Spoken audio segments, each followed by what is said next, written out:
Welcome to episode 41 of the Bulls REKAP Podcast. I'm Joe Cowley of the Chicago Sun-Times. You can obviously find me in the Chicago Sun-Times, the sports section, not the news, not the obituaries, hopefully, and definitely not arts. And you can also follow me on X, Twitter, whatever you want to call it, at JCowleyHoops.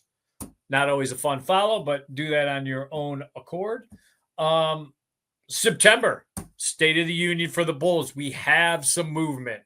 The dog days are slowly drifting away, and there is some actual NBA news and some movement that is concerning to the Bulls. So let's start there. We're going to go through players, obviously a coach, talk about what I've heard, what needs to be said about each guy, and where those guys are right now, whether it's their summer development or their summer contract. So let's start there. Big news. Today is Thursday of the recording, and Cam Thomas, Brooklyn Nets, one of the, I think it's 4 or 5 of the big name restricted free agents. He said, betting on Cam, and he signed the $6 million qualifying offer. That's his price. So what does that say? What does that mean for Josh Giddey, who is another one of the restricted free agents, Bulls point guard Josh Giddey? Jonathan Kuminga is another one. Quentin Grimes is another one. Those are the main players in this. And it's like we've been sitting at this card table waiting for somebody. Everyone's just been looking at their hand, and we've been waiting for somebody just to push the chips in and say, I'm all in on me. And I applaud Cam Thomas for saying, you know what? I understand that it's not like some conspiracy theory. It's not every team getting together to blackball these guys somehow into low, cheap contracts. It's just the financial state of the NBA right now. And the days of restricted free agency being some coveted thing that if I get the restricted free agency, I've done enough where I'm going to have all these bids. That's over. Whether the league has gotten together on that or it's just happened organically because of the CBA, it is over. So these 4 or 5 guys, these are the victims of this first wave of restricted free agency is dookie. And Cam Thomas finally said, I'm done with the staring contest. I'm pushing my chips on the table, betting on myself. $6 million was his qualifying offer. Josh Giddey's qualifying offer is a little bit more. It's $11 million. As this thing drags on, it feels more and more like if I was in Josh Giddey's place and I talked the bold game that I talked at the exit press conference where he said, he was asked, I think it was Sam Smith asked him, are you the player that we saw the first, 40-some games, 50-some games, or the guy we've seen the last 6 weeks of the season? And he said, I'm the guy that you saw the last 6 weeks of the season. And he did bring up the Zach LaVine trade, freed him and his teammates to search out shots more, be more aggressive because you didn't have Zach taking those, 12, 15 shots a game or whatever it was. So you just had more freedom to operate. And he operated. And you're talking about a 22-year-old that realistically, if he plays the way he was playing, is 18 to 20 a game, almost 10 rebounds, almost 10 assists. Bad defender, improving defender. So if I'm Josh Giddey and I'm his representation, if that's how good you feel about how those last 6 weeks ended in Billy Donovan's system, I'd be like, let's do it. Let's sign on the dotted line the qualifying offer for $11 million. We know the Bulls financially have at least 6 major contracts coming off the books for next year. And if they covet me and they really like me, I'm a $150 million man. If they don't, I go shopping. And so to me, it's you're giving away the security, but if you feel that good about your game and how you finish the season and the offensive system you are in, why not do it? And I think Cam Thomas looked around and said, Brooklyn, you drafted all these young guys. They're not going to be ready. I'm still the dog. I'm still the main guy. Obviously, I got to play more than I think he only played like 26 games because of injury. But when he played, he was consistently good. You couldn't get a deal for me done. You didn't trade me when I thought you were going to trade me. I'm going to sign your little $6 million qualifying offer, and I'm either going to make you pay or somebody else is paying. Asses are paying one way or the other. So I like that mentality. I think the one guy that probably shouldn't do that and should take the offer given is Grimes. He flashed because of injuries. When that team is fully healthy, he is not that guy. He's a piece. So if I was him, I would just take the security and want to stay on a really good team if everyone's healthy. Kuminga's interesting. He can go either way. Qualifying offer and be traded, sign and trade. That's really hard for them to pull off financially. But look, this is the new NBA, restricted free agency. Have fun. I think you're going to see more and more guys start saying, I'm going to gamble on myself, just because I just think the teams are getting together and saying, hey, no one jump at these guys. No one crossed that line. And I'm not saying they're doing that on purpose. I think it's more organic because of the CBA, especially this offseason where teams have been preparing to lock down money. Next year might be a whole different animal. I think there's a lot that free agent class is going to be large. I don't think a lot of the big names are going to get free. They'll sign them or sign and trade because that's the new NBA. But there's going to be a lot of young possible additions that teams could make, whether it's Cam Thomas or Kuminga or Grimes or Josh Giddey. So I'd like to see Josh Giddey say, you know what? I'm that guy. I said I was that guy. I'm betting 11 million. I'm that guy. So we'll see how that plays out. But at least we have some movement. The other person that we need to talk about, Billy Donovan. Billy Donovan goes into the Naismith Basketball Hall of Fame this weekend. It is not a Bulls story. It is not a Bulls ceremony or award. There will be Bulls personnel there. Rick Pitino and Maurice Cheeks are presenting Billy. His good friend is Mo Cheeks. And obviously his Obi-Wan, his Yoda, his sensei, whatever you want to call him, Rick Pitino, talked Billy into getting off the New York Stock Exchange after he retired as a player quickly. And he was doing the money exchange thing on Wall Street. And Pitino's like, I got another way for you to make money. Come and coach. And Pitino kind of taught him the ropes. And then Billy went off and running. Obviously, what he did at Florida, unprecedented. That's why the arena is named after him. Is Billy Donovan a Hall of Fame coach? Absolutely. Has Billy Donovan showed to be a Hall of Fame coach in every stop except the Bulls? Absolutely. But I will say this. Here's what I like about it. And I have to defend Billy Donovan a lot. Billy Donovan, does he make players better? I think he does. I mean, he doesn't make them worse for the most part. He definitely doesn't make them worse. Stop with the Lauri Markkanen. Lauri Markkanen needed a change of scenery, wanted to be out, did not want to stay a Bull. That he was a hostage, not a volunteer. He had to go. So let's stop with that Billy somehow ruined Lauri Markkanen. When Billy took over, Lauri Markkanen already had a foot out the door, and the organization was looking for a place for him to go. So stop with that. Zach LaVine had some of his best basketball under Billy Donovan. DeMar DeRozan, he had a year in San Antonio that was fantastic under Pop, a Hall of Fame coach. And I think some of his best basketball, he would even say, was with the Bulls. So Alex Caruso was always a great defender, was a first-team All-NBA defender under Billy Donovan.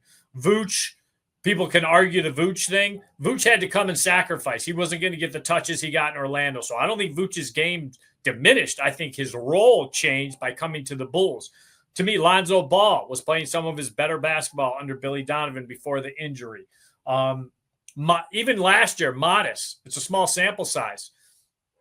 Modest from first half to the second half when Billy brought him along, kind of treated him like a whipping boy, didn't just give him things because he was a first-round pick and then took the leash off of him when he was ready, and the little man went from crawling to walking. So I applaud of how he's done that. So I definitely think he is a top-of-the-line second-tier coach. Here's the thing now. He's now had 2 extensions. This is going to be year 6, which is a year longer than he was at OKC. It's now time. It's now time for you to say, this front office is inept. This front office does not know how to get me a star. I have to get blood out of a stone. I have to do what Tibbs kind of did and overachieve. And if that costs you, you go to the first round and then you're exposed. You're a 5 seed and you're exposed because you overachieved. I have no problem with that. There's a fine line in sports right now where people want to rip on an athlete like a LeBron James who lifted Boobie Gibson and bums like that to places they had no place being. And then because they didn't win the chip, LeBron is somehow the failure. Meanwhile, MJ would have never got in that Cavs team with Boobie Gibson as your second piece to an NBA Finals. He wouldn't have had the patience. He wouldn't have had the understanding of how to lift teammates. That was not his game.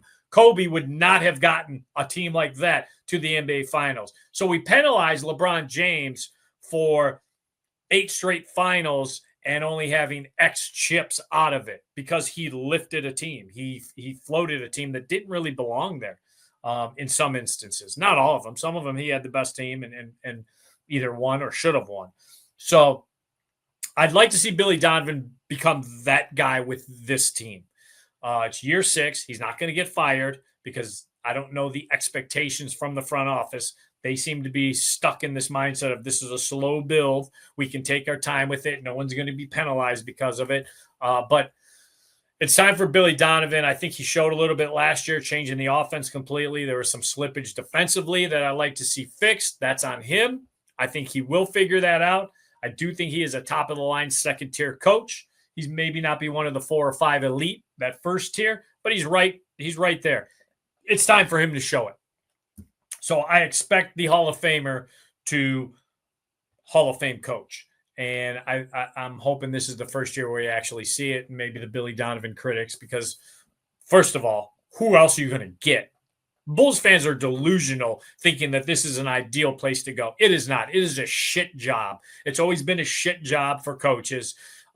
This is the first front office that actually deems coaches valuable, at least this coach. So that's one change, but ownership doesn't. Jerry Reinsdorf has a deliberate pecking order, and it's always going to be him, the front office, the coaches. That is not going to change. It didn't change with Hawk Harrelson, firing Tony La Russa. It didn't change with Phil Jackson. It didn't change with Tibbs. It is always the front office. As inept and stupid as the front office may be, they will always have the say over the coach who may be a genius. And trust me, they've had 2 geniuses here as far as coaches, and they let them both either walk or fired them. So it's not a great spot to be as a coach. And this is as good as the Bulls can get. So hopefully Billy actually gets the fans off his back and shows that he can take a very mediocre product. I mean, really, who is his stars that he's had to coach? Don't tell me Zach LaVine. Zach LaVine is an all-star, but not a star. DeMar DeRozan's the best player he had to coach, and DeMar DeRozan played some of his best basketball under Billy Donovan. Period. So let's go through some other names. Vooch was playing Euro basketball, had a great tournament.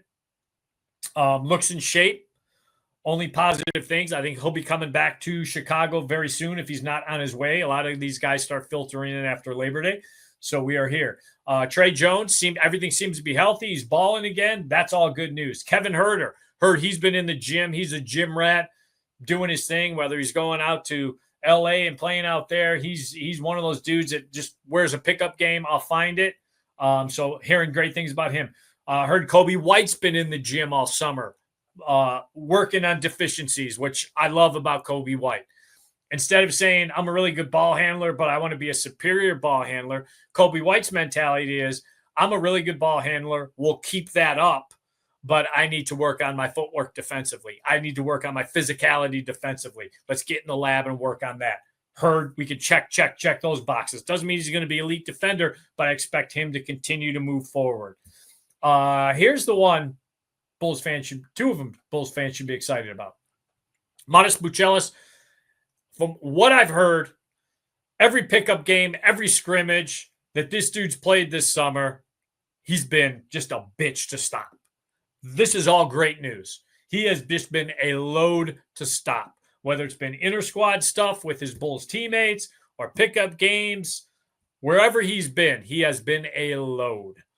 He's added some muscle. We saw that in Summer League. I mean, he's not a bodybuilder. He's not Karl Malone, but you could tell he's added some muscle. He's playing behind that muscle, but just a confident guy. Personality is starting to come out. Leadership is starting to come out. These are all huge things you want from your guy when he takes that jump into year 2. So excited about Modest. buying heavy stock on Modest. The other guy, Isaac Okoro. Teammates love this dude already. Love him. He's going to be a very good defender. I don't know if he's going to, if his offensive game is ever going to be this, but I definitely think he's going to make Patrick Williams a better player because A, he's going to cut into his minutes and Patrick's not going to play, or B, he's going to motivate Patrick Williams to finally understand it's time to be an NBA player. So Isaac Okoro, new shoe deal. He's got his own brand. He shares it with J.C. Sheldon of the Mystics of the WNBA. Holo shoes. They did their whole tour early in the summer. So he's got his own shoe. The shoe people love him. He's been showing up, doing things with teammates, made the appearance in Summer League. We all saw that. But I heard he's just a dude, and people just instantly gravitate towards him. Very likable, wants to appease people, wants to win, wants to erase and it's not really a race. He wants to put the Cleveland thing behind him. And feels like Cleveland phased him out erroneously. So we will find that out. So excited to see what he brings. Heard he's a dog, great teammate. I don't think they've had that kind of glue guy since Alex Caruso was traded, that guy that everyone could be like, whoa, this dude could win us games just with his defense. Okoro, he's not Alex Caruso, but he could be the closest thing they have to it. So keep an eye on him. As camp gets, today's the 4th. We're about 25, 26 days away, people. So it is coming fast. So that's it. Summer State of the Union of the Bulls players. And again, the two people I'm most excited about, Modest and Okoro. We'll see. Less than 4 weeks away. Let's go to Cowley Island, the rant. I often criticize the NBA and Adam Silver, and now I'd like to applaud him. For at least the last 4 or 5 years, I did not understand the stupidity and the asinine thought process that went into the scheduling. It was so backwards. It was so game here, home game back, game on the road, home game back, fly down to Dallas for one game. But wait, shouldn't we stop at Houston? Nope, just come back home for another home game, dum-dum. So when you look at the schedule, and not just the Bulls, everybody's schedule, they seem to take more of a baseball mentality of you're going out on the road for 4 games, maybe 5 games, maybe 3, at least 2. Then you'll come home for 4 or 5. I think that, first of all, that's better for the health of the players because the back and forth is the grind. The back and forth, getting on the plane, coming back home, one game. Don't even get sleep in your bed because they leave after the game. It's just too much. It cuts into practice times and it cuts into shoot-arounds. And to me, it just makes the product just kind of ass. And so the fact that you can be on the road and now schedule your practice days and know that you are on the road and can have those practice days is huge. I don't think the Bulls practice enough. I don't think the NBA as a whole practices enough. And I'm not even talking about the vets.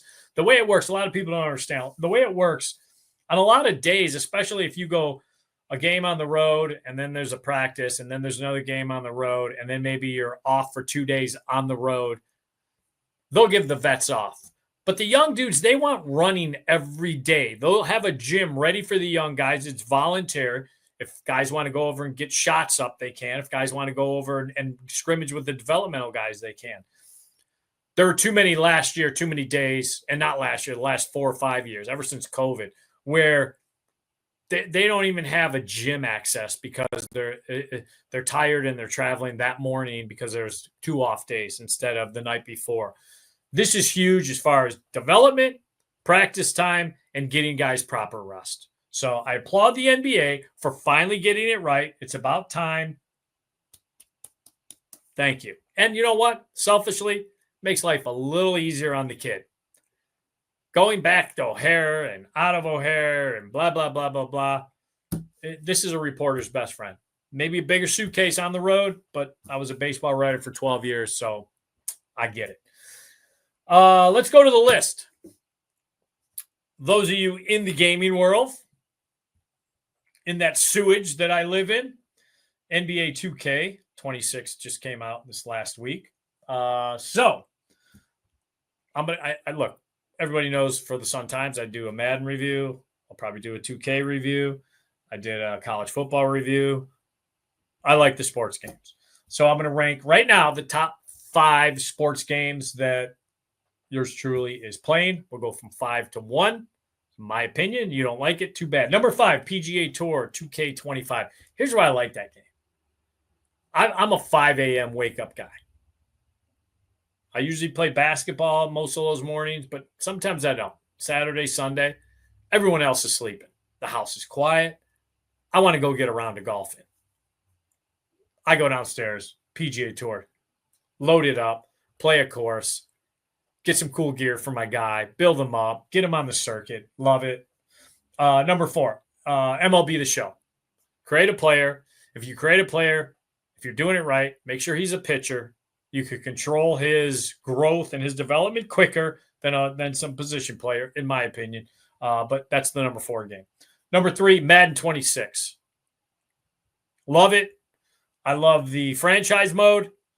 Steelers got Travis Hunter. Took a lot, but I did get him. He's playing both ways.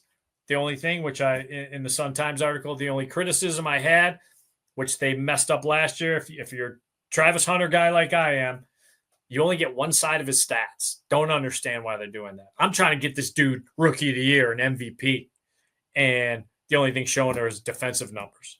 Last year on college football, the only numbers it showed were his offensive numbers. That's costing me Heisman's from my little video Travis Hunter guy. So hopefully that's fixed. We'll see. Number 2, NBA 2K26. If anybody out there, look, I did the Bulls because I'm a better front office person than anybody they currently have. But if anybody can figure out, I tried everything, how to get Cooper flagged from the Dallas Mavericks, please hit me up on Twitter, wherever. I've offered everything. It took a lot for me to get Travis Hunter from Jacksonville, but I got it done because I'm that kind of guy. NBA 2K, I've offered everything for Cooper flag. They're not budging. So maybe I just need to be the Lakers, huh, Nico? And number 1, the best, college football 26. If you and the boys aren't in a dynasty league and you have college football 26, what the hell are you doing? If you and the boys aren't trash talking and in recruiting wars for made up guys, what are you doing? Why even have the game? If you have the game, that's what you better be doing, and it's fantastic. We've had, over the years, we've had some, back in the day before they discontinued it, on that game back there, we had Jason Goff, friend of the show, Lawrence Holmes. We had Cody from the school, not Cody. Who was it? It was, what's his name? He's doing with the White Sox now. I don't remember his name. Kyle. He was it. We had some of my boys from Cleveland, a 10-man league. It was great. A lot of those guys don't play anymore. We tried it last year. We had some guys quit. There's some foul language, but that's part of it. So college football, 26, the best, number 1 in my system all the time. Play it at least once a day. Love it. That's it. So that's the list. If you like games, go out and get one. Try it. I think you'll enjoy it. 5 a.m. is a good time, I'm telling you. So until next week, I got next.